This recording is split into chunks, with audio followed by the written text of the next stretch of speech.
Hey guys, you know what time it is. It's Hiking with Hailey. We're starting off season 2 in North Alabama. We're checking out Dismal's Canyon, where there's plenty of secrets that unfold here at the park. It's the last primeval forest east of the Mississippi, and basically what that means is it's never been touched by axe or fire. Of course, that in itself is something that's very rare. Nestled just off Highway 22 in Phil Campbell, Alabama, Dismal's Canyon was deemed a National Nature Landmark in 1975 by the National Nature Landmarks Program. The age of the canyon we really don't know, but very, very old. Some of the rocks have been aged down there, you know, about 200,000 years old. The canyon is so old, it dates back to the Paleo-Indian era, and the last of the Chickasaw Indians were held captive there before being forced to relocate on the Trail of Tears. But even with a dismal past, Dismal's Canyon honors its Indian heritage and offers stunning scenery all along its 1.5-mile-long trail. Of course, the waterfalls, that's one of the biggest things that people come down here for. There's different tree species down here that you don't really see in this part of Alabama. You've got hemlocks, mountain laurels, wild rhododendrons, huge tulip poplars, and it's just not something that you see, especially the mountain laurel. You know, there's about 58 species of moss down there, and of course, it's always green year-round. And of course, the glowworms, that's the icing on the cake. The glowworms, yeah, we'll get to that in a minute. In the meantime, you'll need to keep that map pretty handy. Not only does it guide you around the canyon's twists and turns, it also shares important information on the different landmarks throughout the trail. The canyon was formed Paleozoic era, so you're looking at plate shifting, continental drift, you know, that sort of thing. And when you get down there, you'll see, you know, how the plates shifted and all of that in the rocks. So that's one of the main things that makes it so much more special than anywhere else, because it is so much different. And even when you come to the end of the hiking trail at Dismal's Canyon, the fun doesn't stop there. In fact, there's plenty to see when the lights go out. The park comes alive at night thanks to unique creatures called dismalites, tiny bioluminescent glowworms that are only visible on a night hike. You know, it's the only place in the world that you will find this particular species of glowworm basically in these numbers. You know, some years we know we have 1,000 to 2,000. This year we've got about 5,000 to 7,000.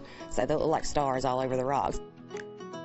Unfortunately, it's nearly impossible to capture these small night creatures on film, and pictures just don't do it justice. It's simply something you'll have to come see for yourself. So as we check out the Dismalites here at Dismal's Canyon, we'll shut off our lights and see you next week on Hiking with Hailey. Here on Hiking with Hailey, we're no strangers to wildlife. If you remember last year, we checked out the alligators at Alligator Alley. Well, this year we're going a little bit more domestic. We're checking out goats on Goat Island. It's hard not to laugh when these lovable land creatures are just kidding around all day, living on island time without a care in the world. Thanks to Stacy Baker and her family. My family's been doing this for 12 years, and my dad took over from some families that used to do this, and he started having some medical problems. That's how my husband and I and my family, we do it every year. And every summer, the Bakers row their goats back to their lakeside paradise, where they do whatever floats their goat. We usually bring them in April of every year, and they stay throughout the summer. As long as the weather stays warm, we may take them home October, November, and we take them on our pontoon boat. So they actually take 2 rides a year on a boat. There's 12 on the island right now, and they all have names. They've all been named by my 3 girls. They have different personalities. They are very sweet and loving. All of them just love to be petted all the time. But this is no ordinary island. Equipped with plenty of places to climb and kid around, Goat Island is the perfect place for these bad boys to spend their summers. This island is 70 acres, and normally they stay right here. We're in this area where we are, but oftentimes they will go up into the island to get their leaves and eat. But there's several beachy areas on one side of the island that they'll visit from time to time, but 90% of the time they're right here. Thanks to lots of visitors with their favorite snacks. Oh my goodness, y'all love some Cheetos. These 4-legged farm animals feel right at home with full bellies and plenty of pets. That's it. And getting to Goat Island is simple. Hop on a boat, jet ski, or whatever kind of watercraft you take out on Lake Martin, pack some snacks, and be prepared to have an utterly good time. It's a lot of work, but the reason why we do this is because we come and we just see the enjoyment that they bring to everybody on this lake community. We'll just stand back and watch what these goats bring to just about everybody that walks on this island. So as we enjoy the scenic views of Lake Martin, we'll feed the goats and see you next week on Hiking with Hailey. Is that good? It's empty. It's National Fishing and Boating Week, and people across the country are hitting the water hoping to reel in a big catch. Naturally, we had to do the same thing. So for this week's episode of Hiking with Hailey, we're checking out the Dallas County Public Fishing Lake. The Alabama Wildlife and Freshwater Fisheries Division has 23 different public fishing lakes located around the state in 20 counties. And these are really hidden gems available for residents and non-residents alike to come and fish. These locations are strategically placed throughout the county in some rural locations so that everyone has the opportunity to get out and fish and have some fun and put some food on the table. And this one is tucked just off of State Highway 41 in Sardis, Alabama. Spanning 100 acres, the Dallas County Public Fishing Lake provides an assortment of aquatic critters that attract fishermen of all shapes and sizes. These lakes were actually initiated back in the 1940s as an opportunity for people to come out and take advantage of the abundant fishing opportunities we have here. And so these lakes are actually stocked to provide maximum opportunities for fishermen. They're stocked annually with catfish, and then there's other fish here that are actually renewing themselves. We have largemouth bass, we have crappie, we have bluegill, and we have red ear. There are some people that come out here and fish every day. And so if we have a lot of repeat visitors, that means the fishing is good and there's lots of success to be had out here. As Marianne mentioned, Alabama has 23 different public fishing lakes in 20 different counties, all offering their own unique spin on fishing. Every one of our public fishing lakes varies in size and varies really in habitat and vegetation. And fishermen really have to learn to fish the lake that they want to fish. And so there's different techniques and different tricks and different tools that fishermen can use to get to know the lake and have optimal success. Switch all let it go. Make sure that hook all the way down in. And out at the Dallas County Public Fishing Lake, it's not about the size of the fish on your hook or the number of fish you reel in. It's all about the memories made and the friendships built along the way. I can't catch it, but I can cast it.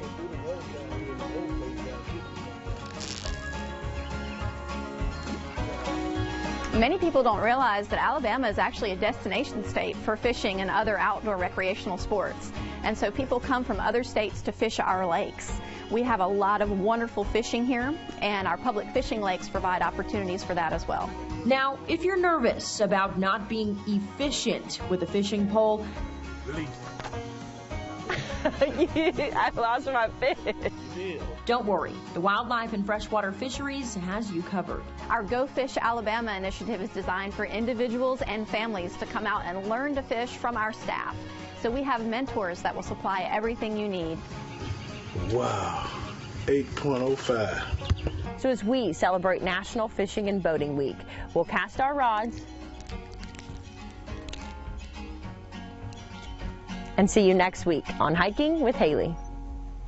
We all know it gets hot in Alabama. This week alone, we cracked the 90s. So if you're looking for a place to cool off, why not go underground? For this week's episode of Hiking with Hailey, we're exploring DeSoto Caverns. Thousands and thousands of years ago, a great flood came through this area and carved out limestone. And that eventually opened up the hole in the ground that we're in today. Over time, after that happened, cracks in the roof of the cave let small droplets of water come down, holding minerals inside of them, that would then harden over time and would make all the formations you guys see around you. The main room, known as the Kaimolga Room or Healing All Cathedral, stretches the length of a football field and reaches 120 feet from the floor to the roof. As one of the country's most historic show caves, DeSoto Caverns takes you on a trip through time. It's said that in around 1540, when Childersburg first starts to develop, Hernando de Soto himself had actually passed by, him and his crew and soldiers in this area. We have the earliest inscription in the cave at 1723. It says I.W. Wright 1723. I don't know if he didn't think this, but he thought it would look a lot better with his name written on it. We have Civil War history down there. Gunpowder was actually made in the cave. Now, fun fact, we actually believe this to be the original trophy used in 1864. The boiling process took place, niter crystals would start to form around the rim of the pot. They'd then break those off, crush them up, and have 75% of gunpowder, which is called potassium nitrate. And actually, back in the 1700s, when George Washington was president, he sent a half-native informant down here named Benjamin Hawking to document the cave. And from that moment forward, we were the first official documented cave in the United States. Once inhabited by the Coosa natives, De Soto Caverns has preserved much of the Indian heritage from over the years. Now, a copina-style burial is where they would make large racks like these outside, probably in a field somewhere, where they would get a lot of sunlight. They would then place their deceased loved ones on top until only bones remained.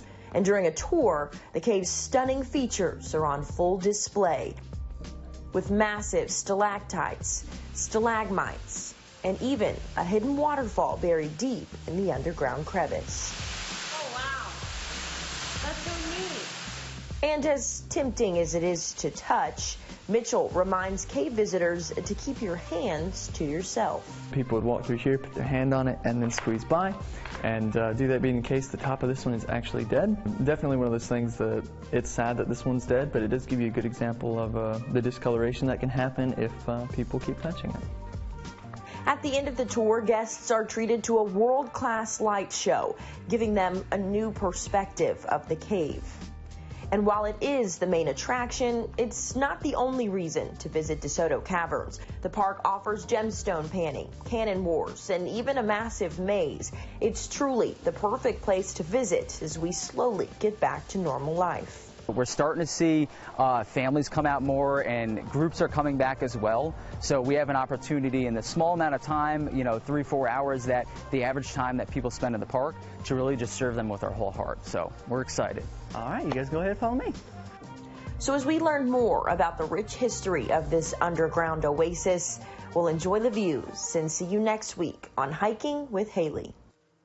Across the state, Alabama has preserved much of its past, and that's definitely the case here at the First National Park in Alabama. What may look like an empty field today was once the site of one of the most important battles in American history.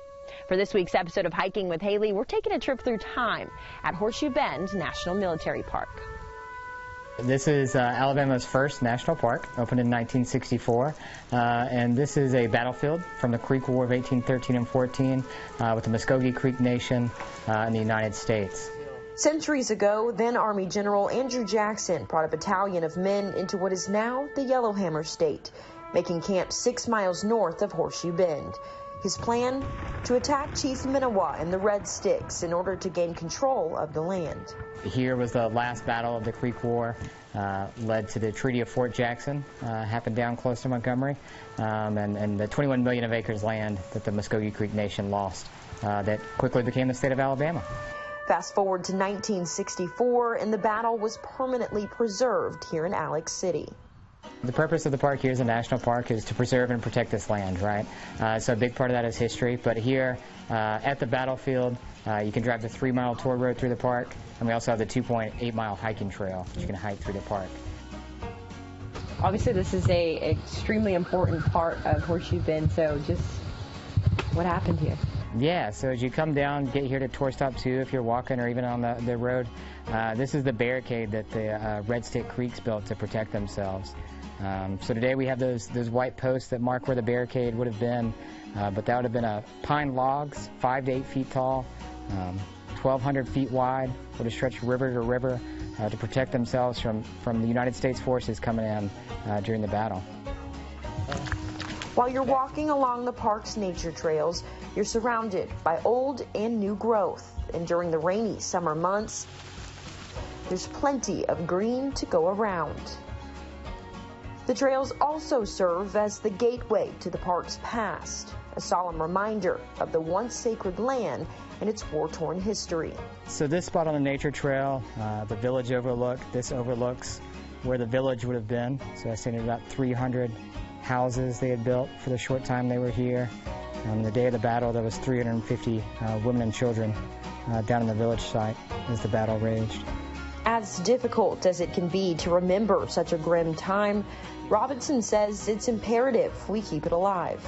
Oh, I think it's extremely important to be able to protect this site, to tell the story of the Muskogee Creek Nation, and also not just the history and the culture, but also the land, and to have this undeveloped piece of land that's open for everybody to enjoy right here on the Tallapoosa River is extremely important. So as we remember the story of Horseshoe Bend, we'll learn our history and see you next week on Hiking with Hailey. It's summer vacation, and if you're looking for something to do with your kids while they're on break, I've got the perfect place for you. For this week's episode of Hiking with Hailey, we're checking out the Crayer Preserve and Nature Center. Named after former Auburn professor Louise Crayer Turner, who donated the property to the School of Forestry and Wildlife Services in 1993, the Crayer Preserve stretches 120 acres and is filled with lush gardens and lots of wildlife. Oh, the park is wonderful. That's where I first started coming here, is just to hike here.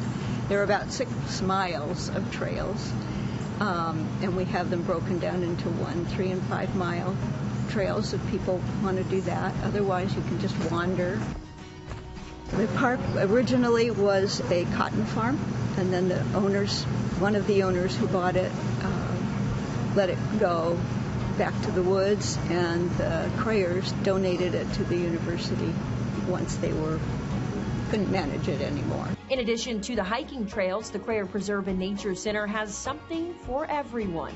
At the main pavilion, you can meet some new friends, like Pfizer, the 3-month-old alligator. Or head to the Hidden Falls and enjoy scenic and secret views. Additionally, the park is the perfect place for children to get out and get in tune with Mother Nature. We have camps going all the time, especially in the summer, for different ages. We just finished a camp yesterday. We're having another one come up where they're field trips, fabulous field trips, and anybody is able to go. Sometimes it's members only, but it's easy to sign up and be a member. But don't worry, there's plenty of adult activities to get involved with as well, such as gardening with Cindy and even an art program.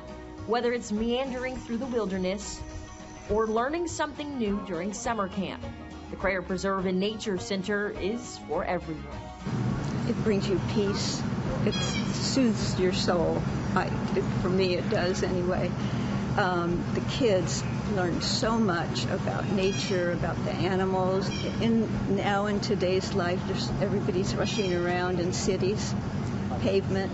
So to get somewhere like this and see another side of life is just, I think, wonderful. So as we explore the many different parts of the Crayer Preserve and Nature Center, we'll learn something new and see you next week on Hiking with Hailey. Sometimes it's nice to get outside, whether it's for 5 minutes or 5 hours. And if you're looking for a place to recharge, Red Mountain Park is the place for you. So this is Red Mountain Park. It's a 1,500-acre nature and industrial history park here in the city limits of Birmingham, Alabama. We have 15 miles of trails. They're all multi-use, hiking, mountain biking, walking, and our trail system's mostly on old railroad beds. So our major thoroughfares that we'll be walking on today are the Birmingham Mineral Railroad south. So it's pretty neat to be able to get outdoors and get into outdoor recreation and experience Birmingham history at the same time.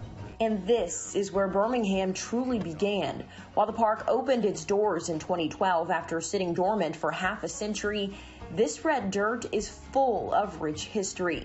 That we'll get to in a minute. Red Mountain offers a multitude of activities. Naturally, there's avid hikers who frequent the park, and some visitors come just to enjoy the vibes. A lot of folks will just walk into where we are right now at the main kiosk, sit down at a picnic table and enjoy their lunch. And then some folks will hike every mile of trail that we have.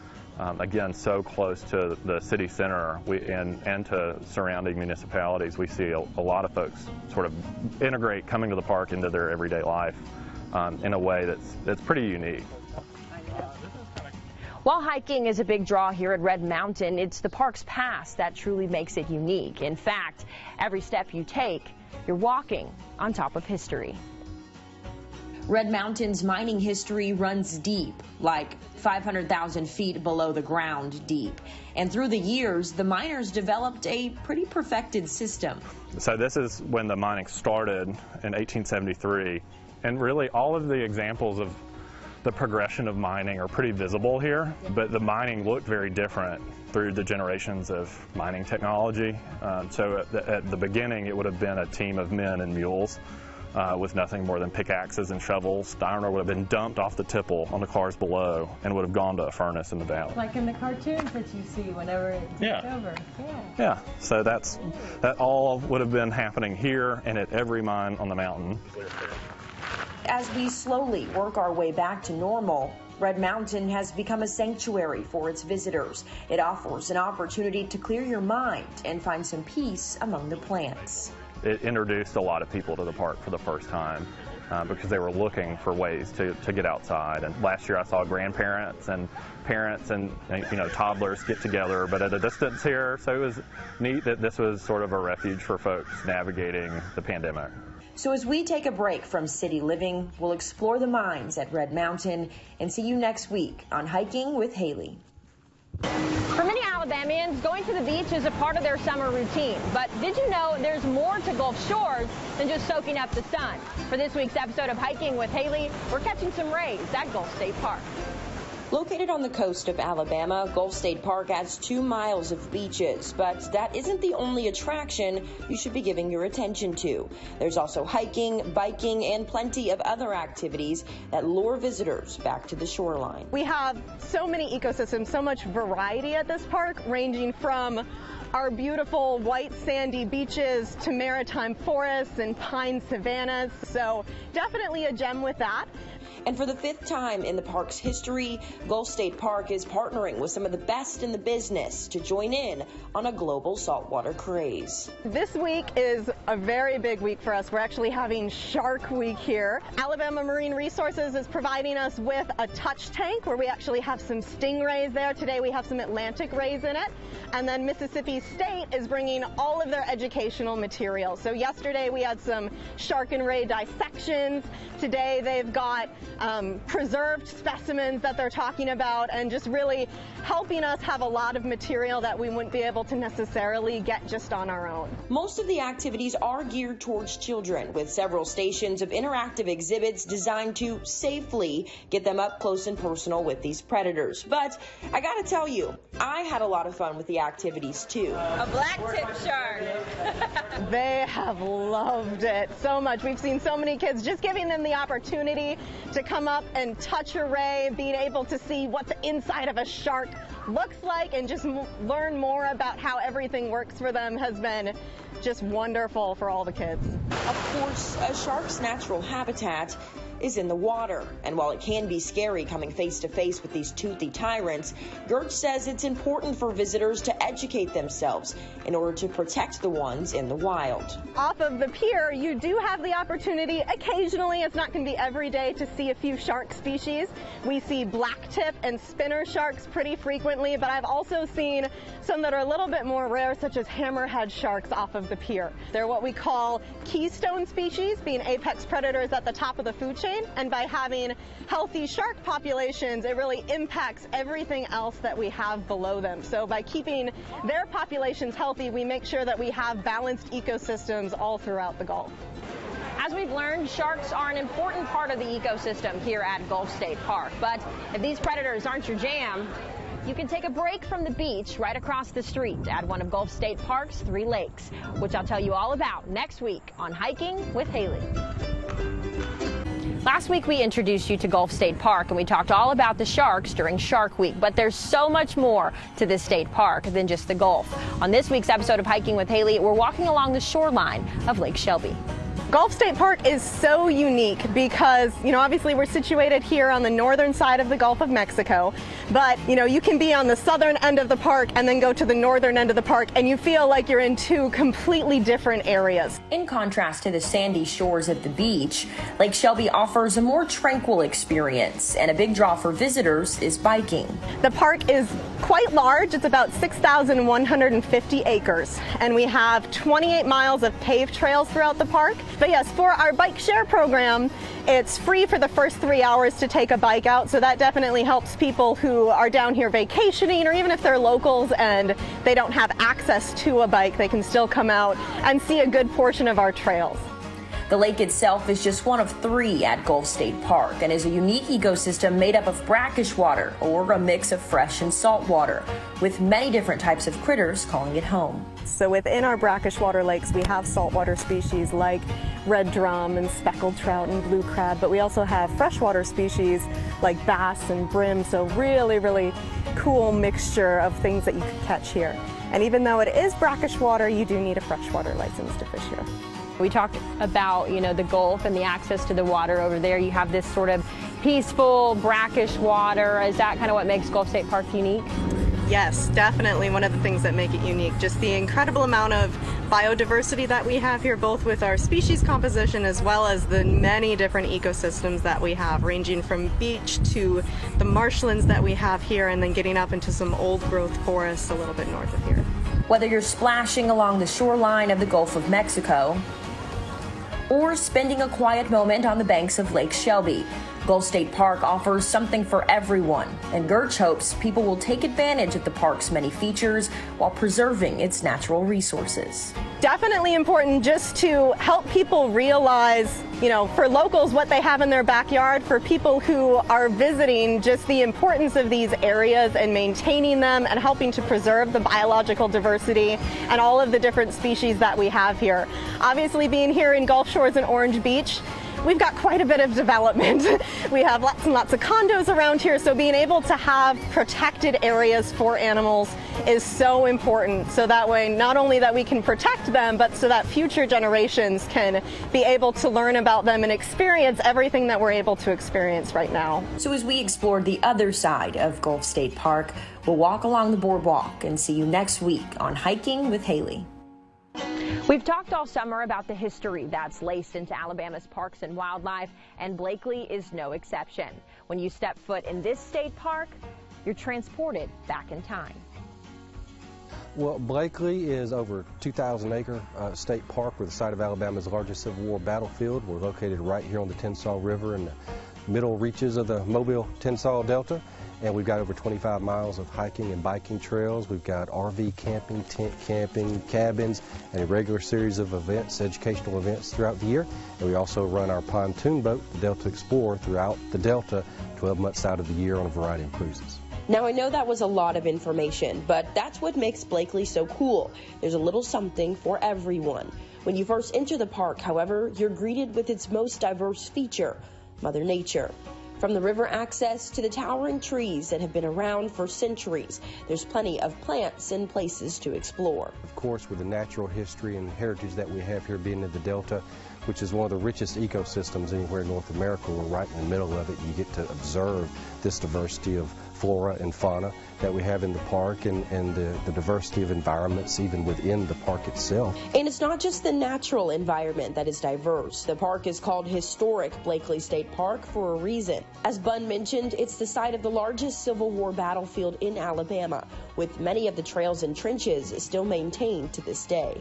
This would have been a little trench that was barring approach. The soldiers would have been on the other side. And these earthworks connected what they called, we call redoubts. There are 9 of those, 9 redoubts spaced along the line. And in those redoubts, and there's one right up here, this where they would have had artillery and would have 100 or so guys massed together.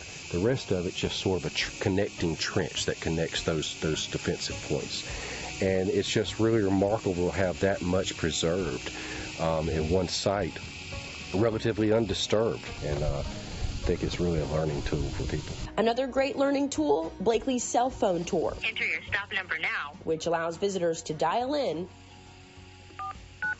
to the park's rich history. This foundation is all that remains of Baldwin County's first port. In every era of Alabama history, we've got an interesting story to tell, and so you can explore that throughout the park on your visit. So the big takeaway here, get out and explore Blakely by diving into the park's past or by enjoying the scenic and diverse views of the present. And there's always something new to look forward to in the future. What we have here at Blakely is a unique slice of the natural environment preserved in a state that you don't get to see it everywhere. And so when you enter into Blakely, you're entering into this natural world that in some ways has been altered all around our borders, and so you get to feel that and experience and be a part of it, and you get to understand the history of the region. It makes a unique combined attraction to experience the best of both of what I think Alabama has to offer that's really special. So as we get lost in the endless possibilities of historic Blakely State Park, we'll take it all in and see you next week on Hiking with Hailey.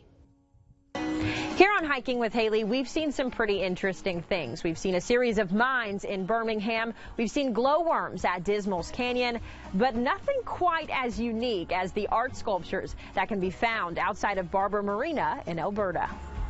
Located just north of Orange Beach, Barber Marina provides boat docks and maintenance for its customers. But we're not here to talk about the marina. It's what you see leading up to the shop that has visitors in awe.